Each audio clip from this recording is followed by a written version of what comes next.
नमस्कार दोस्तों, स्वागत है आप सभी का हिंदी स्टडी में। और आशा करती हूँ आप सभी स्वस्थ होंगे और अच्छे से तैयारी कर रहे होंगे।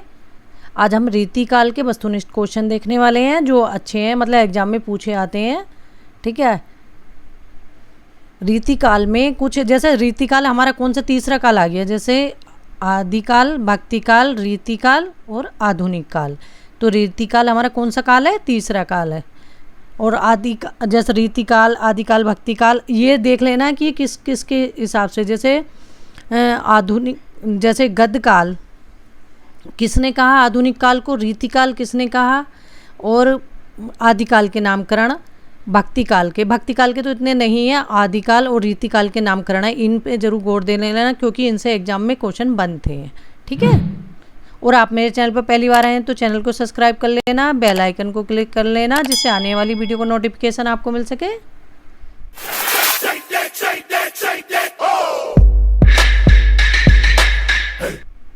स्टार्ट करते हैं आज का पहला क्वेश्चन। अपना पहला क्वेश्चन है हमारा, रीतिकाल की समय सीमा क्या है? तो जो रीतिकाल है इसकी समय सीमा क्या है?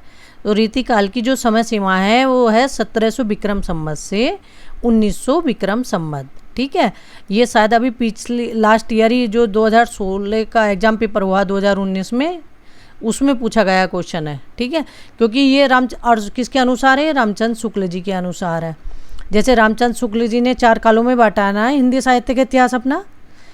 तो उन्होंने जैसे वीरगाथा काल, भक्तिकाल, रीतिकाल और गद्यकाल 4 कालों में बांटा है। तो इनकी समय सीमा भी देख लेना ये। ठीक है, क्योंकि एग्जाम में पूछे आते हैं। आगे देखते हैं, रीति काव्य का सही अर्थ है। जो रीति काव्य है मतलब रीति शब्द है, तो रीति शब्द का हमें अर्थ बताना है इसमें। तो रीति शब्द का क्या अर्थ है इसमें? तो उसमें है काव्यांग निरूपण। आगे देखते हैं ऑप्शन नंबर, क्वेश्चन हमारा 3, रीतिकाल को श्रृंगार काल नाम किसने दिया है? और ये क्वेश्चन बहुत बार एग्जाम में रिपीट है। तो रीतिकाल को श्रृंगार काल नाम किसने दिया है? ये दिया है विश्वनाथ प्रसाद मिश्र ने। और विश्वनाथ प्रसाद भी लिखा हुआ आता है, विश्वनाथ प्रसाद सिंह भी लिखा हुआ आता है। तो लेकिन क्योंकि अब ऐसे तो याद कर लेते हैं हम आगे से ना विश्वनाथ प्रसाद, तो कई बार कन्फ्यूजन हो जाता है, इसलिए पूरा याद करना विश्वनाथ प्रसाद मिश्र। ठीक है, आगे देखते हैं, उत्तर मध्य काल का नामकरण।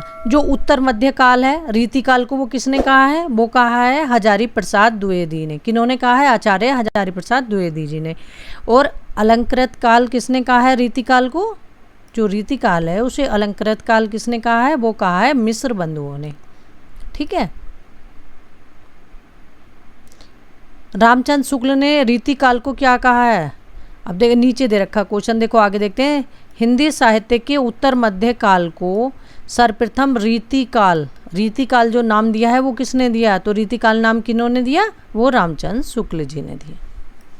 ये सारे क्वेश्चन एग्जाम में पूछे जा चुके हैं। हिंदी साहित्य के उत्तर मध्य काल को कला काल किसने कहा है?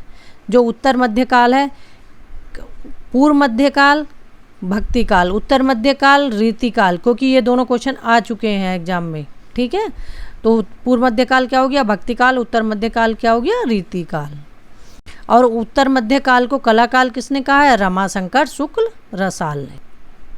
आगे देखते हैं, रीतिकाल की विशेषताओं के संदर्भ में कौन सा कथन असत्य है? जो रीतिकाल है इसकी विशेषताओं के संबंध में असत्य कथन कौन सा है? हमेशा क्वेश्चन को अच्छे से पढ़ना, लास्ट में असत्य है, सत्य है, नहीं है, इन सबको अंडरलाइन कर लेना है अपनी कॉपी में। ठीक है, तो उससे पता चल जाएगा कि हमें आंसर क्या देना है इसका। तो कौन नहीं है, कौन सा असत्य है इसमें? यह है ऑप्शन हमारा डी, रीतिकाल में प्रकृति का आलम्बन रूप में चित्रण वर्णन हुआ है। ये गलत है, जो सही है उन्हें देख लेते हैं। रीतिकाल की प्रमुख भाषा क्या थी? जो रीतिकाल की काव्य की भाषा या लेखक जिसमें लिखते थे वो भाषा हमारी क्या थी? जो कवियों ने लिखी है वो थी ब्रज भाषा। और कामकाज की भाषा क्या थी? फारसी भाषा थी रीतिकाल में। रीतिकाल में मुक्तक काव्य की प्रधानता रही है। रीतिकाल में लक्षण ग्रंथों की प्रमुखता रही है। ठीक है, ये तीनों ऑप्शन सही हैं। और प्रकृति का आलम्बन रूप में वर्णन मिलता है छायावाद में जाकर। या मतलब मानवीय रूप में प्राकृतिक का चित्रण, वो छायावाद की विशेषता है। निम्नलिखित में से कौन सा कथन असत्य है? इसमें असत्य कथन बताना है हमें, तो वो कौन सा है? केशव रीति मुक्त धारा के कवि हैं। तो केशव रीति मुक्त धारा के कवि नहीं है, ये तो रीतिबद्ध काव्य धारा के कवि हैं। तो रीति मुक्त धारा के कवि हैं बोधा, आलम, ठाकुर, घनानंद और द्विजदेवी। ये पांचों कौन से हैं? रीति मुक्त धारा के कवि हैं। और इसमें जो सही है उन्हें देख लेते हैं। बिहारी रीति सिद्ध धारा के कवि हैं, ये क्वेश्चन भी बन चुका है। रीतिबद्ध धारा के कवियों को आचार्य कवि कहा जाता है, ये भी सही है। कविता रीतिबद्ध धारा के कवियों ने लक्षण ग्रंथों की रचना की है, ऑप्शन डी ये भी सही है हमारा। ठीक है, तो ऑप्शन ए हमारा गलत है इसमें। डॉक्टर रामकुमार वर्मा ने हिंदी साहित्य के उत्तर मध्य काल के लिए कौन सा नाम उपयुक्त माना है? जो रामकुमार वर्मा है, इन्होंने हिंदी साहित्य के जो उत्तर मध्य काल मतलब रीति काल है, उसके लिए कौन सा नाम उपयुक्त माना है? तो इन्होंने कहा है कला काल उपयुक्त नाम है। नाम नहीं दिया है इन्होंने, काला काल नाम जो दिया है रमाशंकर शुक्ल रसाल ने दिया है, लेकिन इन्होंने कहा कि उपयुक्त नाम कौन सा है सही रहेगा, तो वो रामकुमार वर्मा ने कला काल कहा है। रीति संप्रदाय के प्रवर्तक हैं, तो रीति संप्रदाय किनका है? ये बामन का है, और वक्रोक्ति कुंतक का है, औचित्य क्षेमेंद्र का है संप्रदाय। रसास्वाद को सर्वप्रथम ब्रह्मानंद सहोदर किसने कहा है? तो रसास्वाद को सर्वप्रथम ब्रह्मानंद सहोदर किसने कहा है? ये कहा है भट्टनायक ने। और क्वेश्चन इस तरह से भी बना है एग्जाम में कि ब्रह्मानंद सहोदर किसे कहते हैं, तो उसमें रस, छंद, अलंकार ये ऑप्शन में थे, तो ब्रह्मानंद सहोदर कहते हैं रस को। ठीक है। भंगी भड़ीती को किस आचार्य ने विशेष महत्व दिया? तो जो भंगी भड़ीती है उसको किस आचार्य ने विशेष महत्व दिया? तो वो दिया है कुंतक ने। आगे देखते हैं क्वेश्चन 13 हमारा। ध्वनि संप्रदाय के प्रवर्तक आचार्य हैं, तो जो ध्वनि संप्रदाय है इसके प्रवर्तक आचार्य कौन है? ध्वनि संप्रदाय किनका है? ये है आनंद वर्धन का। वक्रोक्ति संप्रदाय के प्रवर्तक हैं, तो वक्रोक्ति संप्रदाय जो है इसके प्रवर्तक कौन है? कुंतक हैं। रीति रीतिरा आत्मा काव्यस्य किसकी उक्ति है? तो ये उक्ति किसकी है? ये एग्जाम में पूछी जा चुकी है, बामन की है। अलंकार को काव्य का प्राण मानने वाले आचार्य कौन है? जो अलंकार है उसको काव्य का प्राण कौन से आचार्य मानते हैं? वो है केशवदास। ठीक है, वो इन्होंने कहा, इनकी एक पंक्ति भी पूछी जाती है, भूषण बिनु न विराजई कविता बनीता मित। ठीक है। बादशाह जहांगीर की प्रशस्ति में किसने लिखा है? तो जो बादशाह जहांगीर थे उनकी प्रशस्ति में किसने लिखा है? तो वो किन्होंने लिखा है? वो है केशवदास जी ने, जहांगीर जस चंद्रिका। चिंतामणि त्रिपाठी को हिंदी रीतिकाल का प्रवर्तक माना है। जो चिंतामणि त्रिपाठी हैं इनको रीतिकाल का प्रवर्तक किसने माना है? तो वो माना है आचार्य रामचंद्र शुक्ल जी ने। वर्णो रीति सुभान जो व्रति सीमित कथन किसका है? ये कथन है चिंतामणि जी का। देव कवि ने रीति को कहा है, जो देव कवि हैं उन्होंने रीति को क्या कहा है? उन्होंने कहा है रीति को काव्य का द्वार। रीति सुभाषा कवित्व की वर्णत बुद्ध अनुसार, तो ये उक्ति किसकी है? तो ये उक्ति है चिंतामणि की। किनकी है? रीति सुभाषा कवित्व की। इसकी चाहे आगे की लाइन याद करना या शुरू की, तो थोड़े से भी आपको कुछ मतलब या वर्ड ध्यान में रख लेना कि किस लेखक के। इस तरह से पंक्तियाँ, क्योंकि कई बार पूरी याद नहीं होती ना, तो कुछ अपनी पहचान बना लेते हैं याद करने के लिए। अपनी अपनी रीति के काव्य और कवि रीति पंक्ति से रीति शब्द के किस शब्द की अभिव्यक्ति हुई है? तो किस शब्द की अभिव्यक्ति हुई है? वो है काव्य रचना पद्धति की। हिंदी के प्रथम सर्वांग निरूपक आचार्य हैं। तो जो हिंदी है उसके प्रथम सर्वांग निरूपक आचार्य कौन है? वो हैं केशवदास। रीतिकालीन कवियों को कितनी श्रेणियों में विभाजित किया गया है? जो रीतिकालीन कवि हैं उनको कितनी श्रेणियों में विभाजित किया गया है? उनको 3 श्रेणियों में विभाजित किया गया। कौन कौन सी?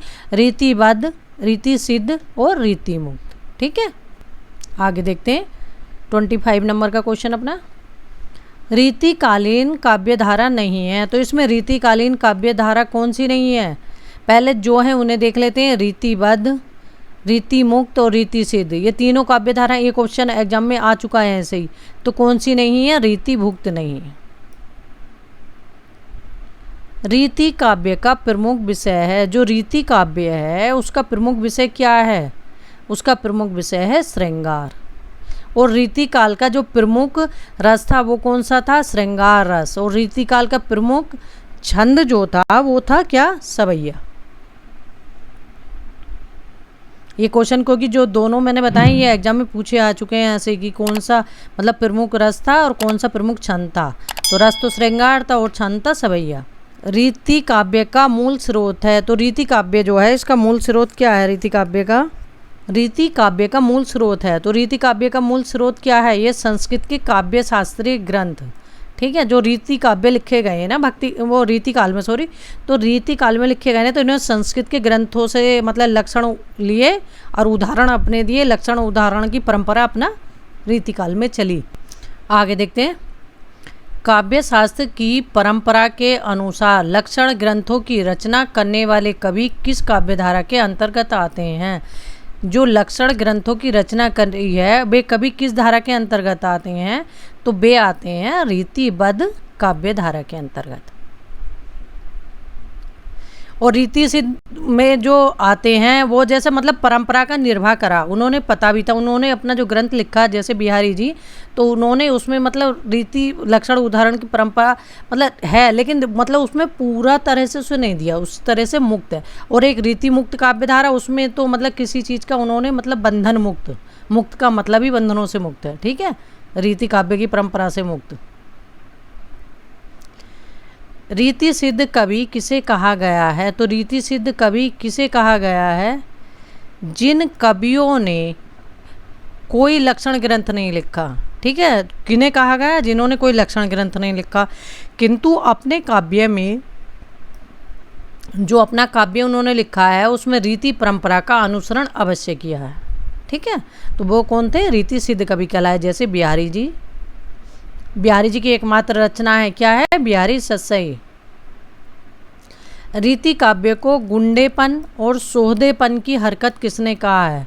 जो रीति काव्य है उसको गुंडेपन और सोहदेपन की हरकत किसने कहा है? तो वो कहा है किसने? मार्कंडे वाजपेयी ने।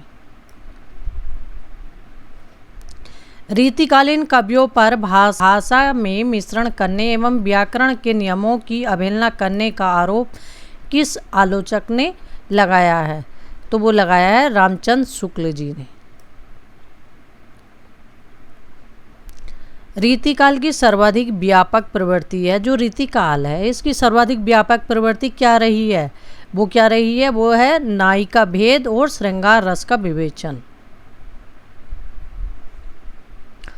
रीतिबद्ध काव्यधारा के कवि कौन हैं? जो रीतिबद्ध काव्यधारा है उसके कवि कौन हैं? रीति सिद्ध के कौन है? रीतिबद्ध के कौन है? रीति मुक्त के कौन है? इस तरह से ऑप्शन में जैसे क्वेश्चन दिए इस तरह से ही पूछते हैं, तो आपको पता होगा तो लगा देंगे, इसलिए ये ध्यान से देख लेना। रीतिबद्ध काव्यधारा के कवि कौन है इसमें? तो वो हैं चिंतामणि। रीति सिद्ध काव्यधारा के कवि हैं, तो रीति सिद्ध काव्यधारा में कौन आ गए? बिहारी जी। मतीराम देव चिंतामणि रीतिबद्ध काव्यधारा से हैं। घनानंद किस काव्यधारा के कवि हैं? तो घनानंद रीति मुक्त काव्यधारा के हैं। बोधा, आलम, ठाकुर, दुष्देव, घनानंद ये रीति मुक्त काव्यधारा के हैं। सर्वांग निरूपक आचार्य मतलब सर्वांग निरूपक ग्रंथ है, सॉरी दोस्तों, तो सर्वांग निरूपक ग्रंथ है वो कौन सा है? शब्द रसायन।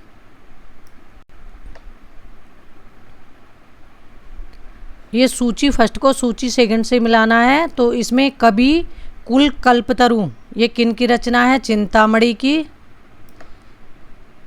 काव्य निर्णय भिखारीदास की है। रस पीयूष निधि ये सोमनाथ की है। और शब्द रसायन देव की है। आगे देखते हैं। तो इसका ऑप्शन हमारा सी सही होगा। ये नीचे सूची फर्स्ट को सूची सेकंड से सुमेलित करना है। इसमें है रसिक प्रिया, किसकी रचना है? केशवदास की रचना है। ये सब एग्जाम में पूछी आ चुकी हैं। पिछली बार काव्य प्रकाश पूछा गया था। ये काव्य प्रकाश किसकी रचना है? चिंतामणि की रचना है। ललित ललाम मतीराम की। रस रहस्य कुलपति मिश्र की रचना है। इसका ऑप्शन डी सही होगा। कौन सा युग्म असंगत है? इसमें से हमें बताना कौन सा युग्म असंगत है। तो कवि प्रिया किसकी रचना है? केशवदास की। ठीक है, अलंकार से संबंधित रचना है इनकी। तो ये ऑप्शन हमारा ए गलत है इसमें। हिंद तरंगिणी कृपाराम की है। रसराज मतीराम भाषा भूषण जसवंत सिंह की रचना है।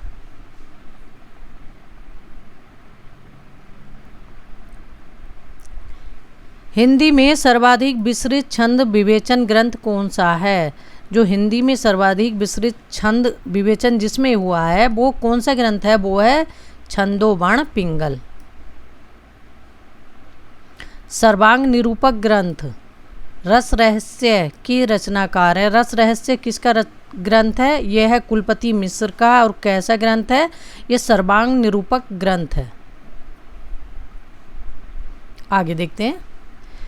रीतिकाल के कवि नहीं है। इसमें से बताना है रीतिकाल के कवि कौन से नहीं हैं। तो रीतिकाल के कवि कौन से नहीं हैं? नाथुराम शर्मा शंकर।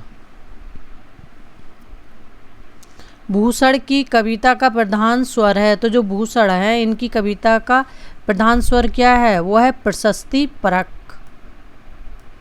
और भूषण वीर रस के कवि थे। भूषण का वास्तविक नाम था। तो भूषण का वास्तविक नाम क्या था? घनश्याम। आगे देखते हैं। भूषण कवि की उपाधि है। यह उपाधि किसने दी?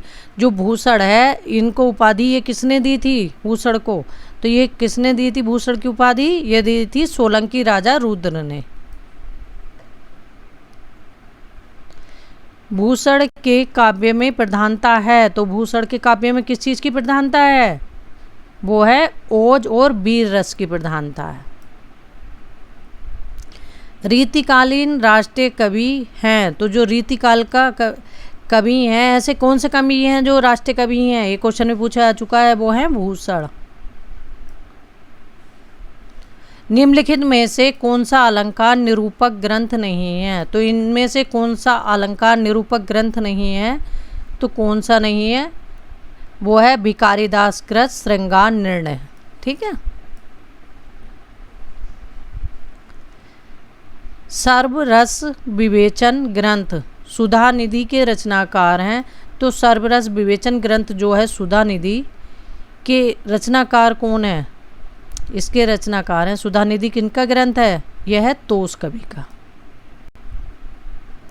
नायिका भेद ग्रंथ है। तो जो नायिका भेद ग्रंथ है इनमें से कौन सा है?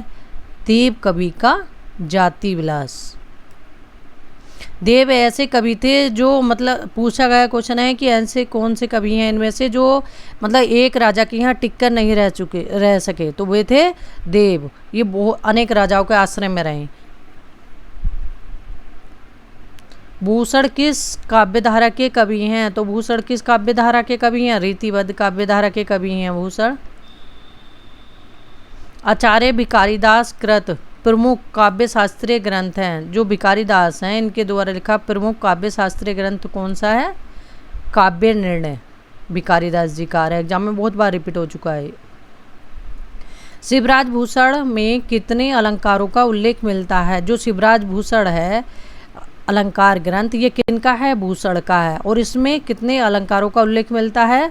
ये कैसा ग्रंथ है? अलंकार से संबंधित ग्रंथ है। ठीक है। तो इसमें 105 अलंकारों का उल्लेख मिलता है। अलंकार विवेचन में भूषण ने किसे आदर्श माना? जो अलंकार विवेचन किया है भूषण ने उसमें किसे आदर्श माना? इन्होंने मतीराम के ललित ललाम को। औरंगजेब के दरबारी कवि का नाम है। जो औरंगजेब के दरबारी कवि थे इनमें से वे कौन थे? कालिदास त्रिवेदी। ठीक है, कालिदास संस्कृत वाले नहीं है, ये कालिदास त्रिवेदी अलग हैं। इनकी रचना है कालिदास हजारा। बधु विनोद के रचनाकार हैं। बधु विनोद किन की रचना है? कालिदास त्रिवेदी की। ठीक है, किन की रचना है? कालिदास त्रिवेदी की। ठीक है, 56 क्वेश्चन इसमें हमारे कंप्लीट हो गए हैं। ठीक है, जैसे रीतिकाल से संबंधित और भी, जैसे आप जैसे रीतिकाल के आपने क्वेश्चन पढ़े हैं ना, तो थोड़े सा आपके पास जो बुक हो उसमें देख लेना। तो जो कुछ डाउट है, कुछ चीज़ें हैं नई और मिलेंगी आपको देखने के लिए।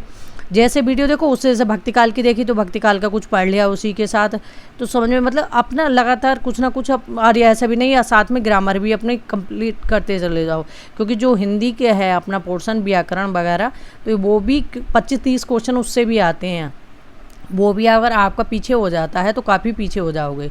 तो ये साहित्य भी पढ़ते रहो, साथ में अपना व्याकरण भी अपना कंप्लीट करते रहो, जिसमें क्योंकि जैसे जैसे समय मिला अपना, जैसे रस है, छंद है, अलंकार है, काव्य शास्त्र वाला पार्ट है ये। ठीक है, ये वाला है। और फिर जैसे क्या करना चाहिए, अपने विलोम शब्द भी आते हैं, बर्तनी शुद्धि भी आती हैं, संधि भी आती हैं, सारा सिलेबस मतलब क्या कहना चाहिए A to Z ही आता है इसमें तो हिंदी का। लेकिन यह है कि थोड़ा थोड़ा करके आप करोगे ना तैयारी, तो हिंदी के जितने भी एग्ज़ाम है ना, एक में नहीं सभी एग्ज़ामों में वही चीज़ आती है। और वही आपको इस एक ही उसके एग्ज़ाम के लिए नहीं, सभी एग्ज़ामों के लिए तैयार हो जाता है। ठीक है, लगे रहो, मेहनत करते रहो, सफलता अवश्य मिलेगी। थैंक यू दोस्तों मेरी वीडियो देखने के लिए।